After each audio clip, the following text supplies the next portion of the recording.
আপনি কি পিডিএফ লেখাকে এডিট করতে পারছেন না?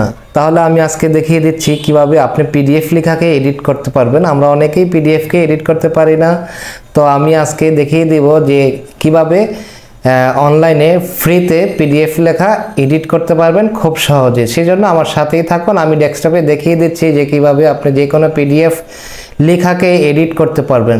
তো চলুন দেখে আসি ডেস্কটপে কিভাবে সেই কাজটি করতে হয়। সেই জন্য যে কোনো একটি ব্রাউজারে আপনাকে চলে যেতে হবে। তা আমি একটি ব্রাউজার ওপেন করে রেখেছি এবং ব্রাউজারের সার্চ বারে লিখতে হবে সেজদা লিখে সার্চে ক্লিক করার পরে অথবা এন্টারে ক্লিক করার পরে আমাদের একটি পেজ চলে আসবে। সেটি হচ্ছে এই যে আমরা দেখতে পাচ্ছি সেজদা PDF upload and edit PDF online. তো এখান থেকে আমরা খুব সহজেই ফ্রিতে যে কোনো পিডিএফ পেজকে আমরা এডিট করতে পারবো। তো চলুন দেখে আসি কিভাবে সেই কাজটি করতে হয়। সেই জন্য আমি এখানে সেজদাতে ক্লিক করে দিচ্ছি। ক্লিক করে দেওয়ার পরে এখানে একটি পেজ ওপেন হবে।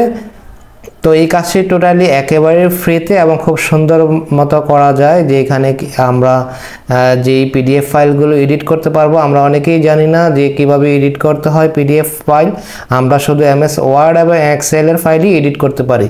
তো এখানে আমি দেখাবো কিভাবে এডিট করতে হয়। তো এই যে আমরা দেখতে পাচ্ছি সিলেক্ট ফ্রম ডিভাইস, আমি যেই পিডিএফ ফাইলটিকে এডিট করব এখানে ক্লিক করে দিয়ে ওই ফাইলটিকে সিলেক্ট করে দিব। তো আমি এখানে ক্লিক করে দিলাম। ক্লিক করে দেওয়ার পরে একটু লোডিং হতে পারে নেটওয়ার্কের স্পিডের জন্য।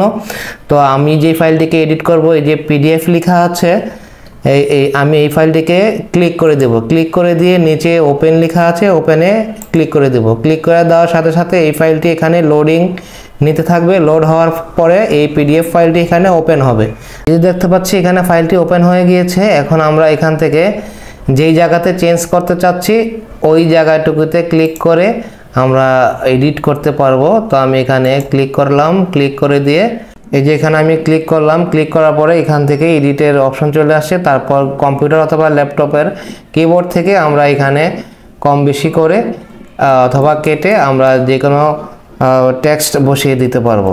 তো এইভাবে আমরা খুব সহজেই পিডিএফ লেখাকে এডিট করতে পারবো। এডিট করা শেষ হয়ে যাওয়ার পরে এই যে আমরা উপরে দেখতে পাচ্ছি ডানে ক্লিক করে দিতে হবে। ডানে ক্লিক করে দেওয়ার পরে প্রসেসিং শো করবে। প্রসেসিং শো করার পরে এই ফাইলটিকে আমরা জাস্ট ডাউনলোড করে নিতে হবে। তো ধন্যবাদ সবাইকে। আমরা এভাবে খুব সহজে যে কোনো পিডিএফ ফাইলকে অথবা যে কোনো পিডিএফ পেজকে এডিট করতে পারবো। তো ভালো থাকবেন সকলে, ধন্যবাদ, আল্লাহ হাফিজ। আমার পেজের ভিডিওগুলো যদি আপনাদের সত্যিই ভালো লেগে থাকে এবং সত্যিই কিছু শিখে থাকেন, তাহলে অবশ্যই ভিডিওতে একটি লাইক, কমেন্ট এবং একটি শেয়ার করতে ভুলবেন না। ধন্যবাদ সবাইকে, আল্লাহ হাফিজ।